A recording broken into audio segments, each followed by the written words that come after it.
But that's what it took, WWE. That's what it took, huh? USA comes out, talks about, hey man, look, we need more edgy content because your ratings are like this. And they said, sure, let's murder somebody. What's going on, YouTube? Sensei and place to be Mr. A&D, back to give you the final pay-per-view from WWE in 2020, TLC. So, I have to say, I don't have my partner in crowd with me on prime time, so we're not doing a Zoom call. So this is me doing a review by myself, and I have to say, man, look, I was surprisingly shocked by TLC. Surprisingly shocked by TLC. And I'm going to tell you why, though, because the thing about TLC is, it was actually a good show. It was actually a good show, and it went a way that I was like, I didn't see this coming. I don't even know how they're going to capitalize on this tomorrow, which built interest. And look, I haven't been reviewing Raw and SmackDown for the past 2 weeks. I've been taking a wrestling break.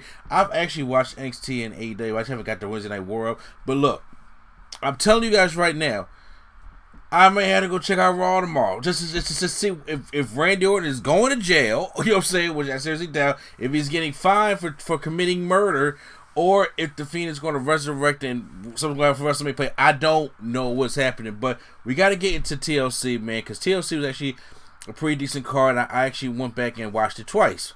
And I don't usually do that with pay-per-views, but I wanted to make sure I did this. So, the opening, well, we have a 8-man tag team match player for the pre-show, which is Daniel Bryan teaming up with Big E. And, oh God, who else is he teaming up with? I forgot, they're going against Nakamura. Otis and Gable, excuse me. Going against Nakamura, Cesaro, Sami Zayn, and somebody else. And I'm like, okay, like, all these guys deserve to be on the card somehow, but we're going to just put them all in here. Biggie gets the pin on Sami Zayn, so obviously that's going to further their Intercontinental Championship storyline, stuff like that. So that's what goes on there. But we get into the main show here, and we're kicking off the main show with none other than a TLC match for the WWE Championship. Drew McIntyre taking on AJ Styles, coming out there with almost. So I mean, the ring is decorated with all the tables, ladders, and chairs, stuff like that. So in the ring, it's just a test of Drew McIntyre just basically beating up AJ Styles. One point, AJ's on the top rope, but Drew McIntyre did give him a hard chop, and he just got wheelbarrows and falls to the outside. Then we get slightly more action here, and then AJ gets charged on the barricade. Back inside the ring, there's a ladder set up in the ring, and Drew McIntyre tries to go powerbomb AJ Styles, but he gets out of it. But there's a steel chair caught up in the corner. AJ Styles gets tossed through that steel chair. Meanwhile, Drew McIntyre's leg is starting to hurt him because AJ Styles used a chair on it earlier. So Drew McIntyre's doing a good job at selling the leg as he tries to go up the ladder. And then AJ throws a chair at his back and chop blocks him down.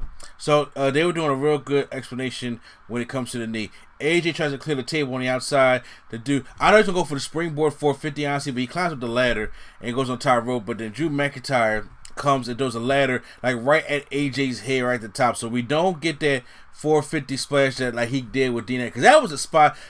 It was 2 spots I was looking for in this match. That was one of them, and the other one was the phenomenal form through the announce table. But I know why we didn't get the announce table spot, because of what happened later on. Because this is one of the reasons why I don't like the pay-per-view to get pay-per-views anyway. Because if you do the same match, you got to build up to one of the spots. So neither here there. There's a table set up in the corner. AJ tries to put Drew McIntyre through, but McIntyre gives him a launching belly-to-belly right across to a leaning ladder over in the opposite end of the ring. That looked like it hurt AJ Styles something awful. So, meanwhile, as the table was up there, McIntyre goes to climb, but then the Miz and Morrison come down. The Miz finally cashes in his Money in the Bank briefcase after powerbombing Drew McIntyre off the ladder through the table that was set up in the corner. So now Morrison says he cashes in as the Miz is going up to get the briefcase. Almost comes in, and this is the best Almost has ever looked since being with AJ Styles. He just grabs Miz like a baby, like he has a cradle over there, walks over to the side of the ring, and just drops Miz to a table. And I was just like, okay, that's the best he ever looked. And then Morrison grabs steel chair, hits Almost in the back, but it destroys the chair, and he doesn't even flinch. This is the best he's looked as the big man. He looks these little things right here make him look very intimidating. It gets him over as a big guy. It gets him over as a bodyguard. So I enjoy all this. But now that just leaves McIntyre in the ring. Miz is down, AJ's down, McIntyre's down. So Drew goes back up to climb back up, but then AJ stops him. Then the Miz comes up with a third ladder, and everybody's all fighting. And now they knocked that. They try to knock down the Miz and AJ, and then Drew comes back on, but then AJ springs back on again, and then they tip the ladder over. AJ and goes over the top rope, where Morrison gets caught on the top rope. Not Morrison, the Miz, and then Drew McIntyre gives him a Claymore kick and then climbs up to the top and retains the WWE Championship in a good opener, a really good opener TLC match. The only spot that I would have wanted in the matchup was the phenomenal forearm through the announce table, but like I said, they were obviously saving the announce table for later on in the night when it comes to Jey Uso, when it comes to the Universal Championship matchup. So just in case you haven't seen it, slight spoiler alert. Next up is for the SmackDown Women's Championship, Carmella taking on Sasha Banks. And I have to say, this matchup was better than I thought it was going to be. Carmella comes out like a new entrance. She's out there with Reginald, who's out there, the one who sets the table for her. Good back and forth action here. Carmella, Sasha hits the Three Amigos and goes for the frog splash, but Carmella does kick out of that, and Sasha wakes up all surprised. Carmella, once again, tries to do some of her moves, and then she tries to go for the face buster, plants Sasha right on her head, and then Sasha kicks out, and she tries to do like 3 fast covers, but then after that she tries to choke her on the ropes, comes down with it, and then takes Sasha back in. Sasha tries to hit the bank statement, but Carmella finds the way to get out of it. But before she almost taps, Reginald comes in there and comes and gets her, has her carried up, and then Sasha does a meteor from the apron to Reginald. 2 super kicks by Carmella rolls in. Sasha still kicks out, and as she tries to go for the Dakota Silence, Sasha Banks turns into a bank statement, and then Carmella taps out. Good match for Carmella. Great to see her return, but Banks won, and the right person should win. Like I said, it needs to be Banks versus Belair at WrestleMania. Do the right thing. That's what I'm saying. As we're getting ready for the tag team matchup between the women's tag team, for the women's tag team titles later on, Billie Kay tries to propose herself to become Asuka's partner. She has like a little paper plate mask and everything like that. I thought it was kind of cool. But then we go into for the Raw Tag Team Championships. We have the Hurt Business taking on the New Day. So the New Day come out, and Hurt Business come out. A good matchup once again by these two, because once again the people that are involved in this. So I'm curious to see where the story is going to go with this. I was actually cheering for the Hurt Business in this match because the New Day don't necessarily need the titles, anymore. I mean, if the New Day is the New Day, they're already made. But I'm like, I just want to see. One of the bright things in wrestling in 2020 was the Hurt Business, and to see them have all the gold is kind of cool. Even though I would like it, like if they were a traditional group and do the idea I said, had a woman on there, and they had literally all the gold, that would be dope. That's something that Evolution probably wanted to try to do, but it's still a nice scene. The match starts off. Kofi just super kicks the hell out of Cedric Alexander, who wants to be in there first, and then they try to get the advantage on him, but he eventually tags out. MVP gives him some water a little bit. Then we go back and forth with the action here. Benjamin starts heating up in the matchup, and then he gets tagged in, and he has a pay dirt. Tries to go for an angle slam on Kofi, but Kofi gets distracted by Cedric, and he gives him a kick down, and then he goes to the top rope. Shelton Benjamin runs up and gives him a running angle, a running belly to belly sort of, and now he's setting up for the pay dirt. He's ready to get the big win. Cedric gives a blind tag in, comes in, gives Kofi a lumbar check, and then that 1, 2, 3, we have new Raw Tag Team Champions. It's the Hurt Business. Even though Shelton is happy that they won the title, he's like, this kid stole my shine, because he's about to go hit the pay dirt and win the matchup, but Cedric did the blind tag. So obviously, we're doing the storyline like Cedric is going to get full of himself in the Hurt Business, even though Bobby, they came down and they all celebrated at the top of the ramp. So it was a cool visual having having the Hurt Business have all the gold and stuff like that. So I was cool with it. I don't want Cedric and nobody to leave from the Hurt Business just yet. I don't even want Cedric to be the one that's trying try to bring her to her business from the inside, like this kind of hidden thing with Ricochet, stuff like that. I want them to be a legit group. So whatever stuff is going on with them, I hope they get that stuff fixed, because I am really feeling Hurt Business. Women's Tag Team Championship matchup. We got Shayna Baszler and Nia Jax taking on Asuka and a partner of her choosing, since it's not going to be Lana. And who makes a return is Charlotte Flair, after being gone for about 6 or 7 months. I'm presuming, I want to say 6 months. That it was. So her and Asuka team up. So Asuka and Shayna Baszler start off the matchup here. A lot of back and forth, a lot of arm manipulation by Shayna Baszler. Then we get the tag into Charlotte. Charlotte comes in with a blaze of heat, just going in there, just looking great. Charlotte looks great. She looks beautiful, and it's like she hasn't missed a step. Like, maybe that time off is exactly what she needed. She goes up and hits a moonsault I never like, because she over rotates on Shayna Baszler and Nia Jax. And knowing when Charlotte first came back in this matchup, I already said they're going to win this matchup. There wasn't even really much to go off of here, but they was going to win the matchup. Nia Jax goes for a Samoan drop on Charlotte, but Asuka had the blind tag. It's a missile drop kick to Nia Jax. She goes to tag to Shayna Baszler, and then as she had put her caribou clutch on Asuka, she backs into the corner, and Charlotte tags herself into Asuka. Then she puts the figure 8 on Shayna Baszler. Nia Jax pulls the arms from Charlotte, but then Asuka takes Nia Jax out. And then as Shayna goes for the caribou clutch on Charlotte, she rolls through, kind of like how Ruby Riott did, but then Shayna kicks out, and it hits a natural selection on Shayna Baszler. And now Asuka and Charlotte are your new women's tag team champions. I knew it, because they were going to put the belt on Asuka. If it was anybody else that came back, and even my girl Naomi, they would have lost that matchup. But they did not put the belts on on Charlotte just yet. So that's what happened, man. I've been messing up like a lot like Michael Cole did tonight. Oh, I'll get to that in a minute. So now we're going on to the Universal Championship TLC matchup, because the Inferno match is going to be main event. I didn't understand why that was going to be the main event until I seen the main event here. And so Roman Reigns taking on Kevin Owens. As Roman Reigns is making his entrance, I knew something was going to be kind of up, because Roman Reigns is coming out first. But then Kevin Owens, just as he's going to do his entrance, comes out and just attacks Roman Reigns in a blaze of heat. And he's going full in. He's beating up Roman Reigns. He takes him down to the floor, hits a cannonball in the corner. Then he goes and gets a frog splash off the apron to Roman Reigns. Like he's in a whole heat right now. So he's taking Roman Reigns out. And then here comes Jey Uso, going to put his, distract Kevin Owens. He tries to beat up Kevin Owens, but Kevin Owens ain't having that. He starts beating up on Jey Uso.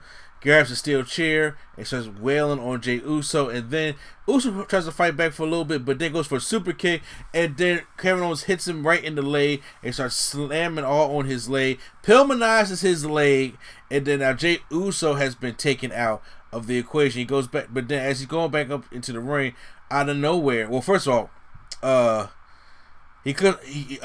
before he does that, the officials take Jey Uso back, and then Roman hits a shotgun dropkick, changes everything around as Jey Uso's going to the back now. So you think it's going to be a one-on-one? Yeah, well, it isn't. We have Roman Reigns wailing on Kevin Owens with a chair, but Kevin Owens has a chair set up and gives Roman Reigns a little fisherman suplex onto the chair. Then Roman Reigns will ever take that spot, but he does, and Kevin Owens tries to climb the ladder. I think also what I just missed is that Owens about to go for a power bomb on the ladder, on a set of chairs, and then Roman Reigns reverses and he gets a shoulder back toss to two open chairs. That like it sucked. It wasn't the Adam Cole, Aleister Black from Takeover Philly where he went on the opposite side of chairs, but it was in the middle. As he climbs up, Jey Uso comes back hopping on one leg. It stops Kevin Owens, and then he helps get his cousin get the tables. They set up one in the corner, like, I call it the spear table, because you already know every time that table goes up like that, they're going to spear somebody through it. Set up another table on the Kevin Owens as these two men are continuing to wreak havoc on Kevin Owens. He tries to fight back, gives a super kick to Jey Uso, punches back. Roman Reigns trying to take everybody out. He sets up the ladder, but then Jey Uso comes right back and starts beating up Kevin Owens, but Kevin Owens has had it. Gives Jey Uso a pop-up powerbomb through the announce table. That's why I said they wasn't going to do the AJ Styles and Drew McIntyre announce table spot, because they were saving it for that pop-up powerbomb. Kevin Owens tries to go bury Jey Uso and all the debris when it comes to the announce tables, the chairs and everything, to keep Jey Uso out of the matchup, which I thought was, something that that he had to do. As Kevin Owens climbs back up, Roman Reigns is right back there and sits there and just starts, just takes down Kevin Owens.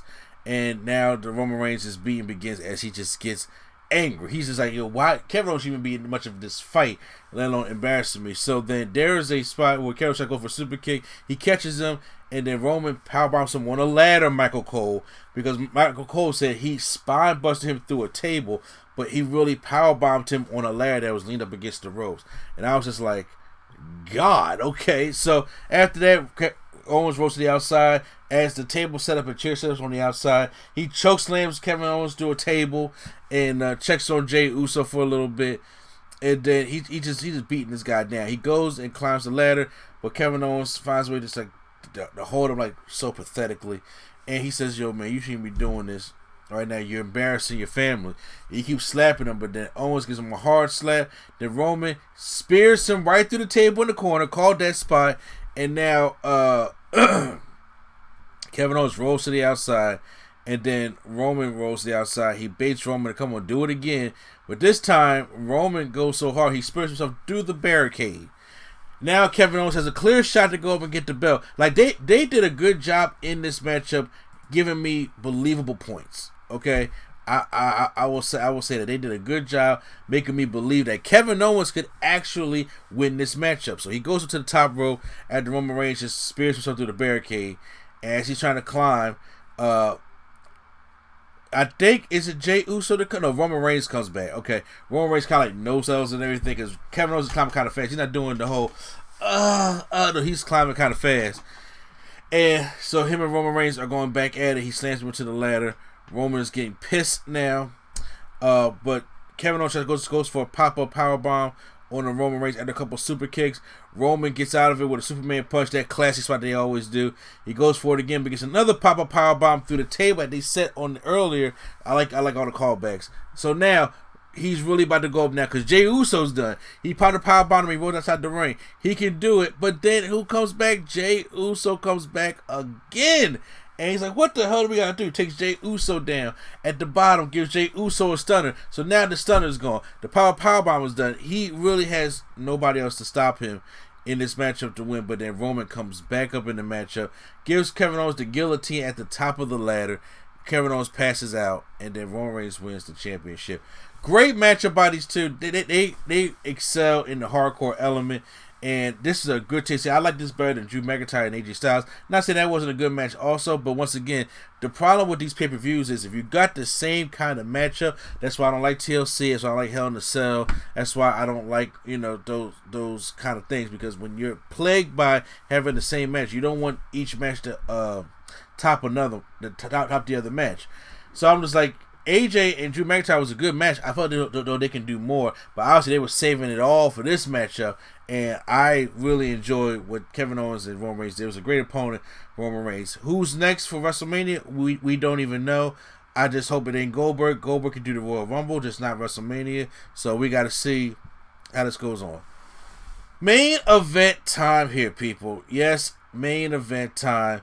It is time for the Inferno match, or the Firefly Inferno match. Randy Orton taking on the Fiend Bray Wyatt. So Randy Orton comes out in pants and a hoodie, because you already know it's about to go down. The Fiend comes out. Look, the entrance is special. They do a great video package of their history. This ain't just start. This Randy Orton and Bray Wyatt history has been starting since 2016. So they've been doing this for a while, and they show all leading up, even him burning Sister Abigail's house and the body of Sister Abigail and the whole WrestleMania thing and the creation of Fiend. So they've had a very crazy rivalry, and I thought it was going to be a cinematic match at first, because they've done cinematic match before with the Haunted House matchup or the House of Terror, which sucked. So I was like, just going to have a regular wrestling matchup here, but it was unique because at first it was just in the ring. I was like, wow, why are they doing this? Like, what happened? I thought it was supposed to be a Inferno kind of match. But when Randy Orton gets knocked to the outside, he's trying to, he's punching the Fiend is laughing, and the Fiend, they do some little in-ring action. He gets like knocked down by the Fiend. He goes to the outside, and the flames come out from all. They're taking advantage of nobody being in the audience because they have the flames right there where the barricade stuff is at. They have these long stems and these long rails of flames going around the whole arena, which, in my personal opinion, since I've been watching wrestling since 1992, and I've seen every single Inferno match, and I believe this is the best way to go about an Inferno match because when you're wrestling just around the ring and the fire just around the ring, you're very limited to what you can do inside the ring. Like, I've seen Undertaker versus Kane a couple times, and they did the Inferno matchup. I've seen MVP versus Kane. I've seen Bray Wyatt versus Kane, and in those matches are not necessarily very good because you had to stay inside the ring. Somebody has to try to go and jump up and jump out, and you're very limited to what you can do in that matchup. And like I said, I'm not wrestling in a 20x20 ring. I know it's hot as hell in there because I was in the third row when Kane did his power at one of the wrestling shows, and I felt the heat on it. Like, really, it was like almost on my face, and I'm on the third row from the ring and felt that heat. So I can only imagine the fire they feel being in that ring and it being surrounded by it. There's not that much you can do because you're afraid to run the ropes because you don't want nothing to get caught on fire. But this way, I thought it was very unique, and you got to see some awesome stuff with it. Bray Wyatt, or the Fiend, has a leather strap that he's whipping Randy Orton with, and then he just takes the strap and sets it on fire and tries to whip Randy Orton again. He moves away from it. They are doing some very unique spots here. The Fiend pulls out a rocking chair, Bray Wyatt's rocking chair, and engulfs it with kerosene, and then has a trail leading all the way back. Puts Randy Orton in the seat. It's a great visual, and then they light the match up. They light the match, throw it on kerosene, and you see the fire raising, and you see about to get to the chair. Randy Orton jumps out the chair. You can see the cut. So I come to find out, which I didn't know at first, is that this match was recorded earlier today. So they were allowed to edit it and jump cut it and stuff like that. And it made for great visuals. It made for, Bray Wyatt's chair being caught on fire and Randy Orton trying to, get out the way of it. And I thought it all made good visuals. I was like, okay, because it may not be a cinematic matchup, but it having the cuts and being recorded early and then you taking advantage of the fans not being there. I think it's the way Inferno matches should go on from now on, but they're not going to have that much because you can't do this when the fans come back. So it has to be like an empty arena type thing.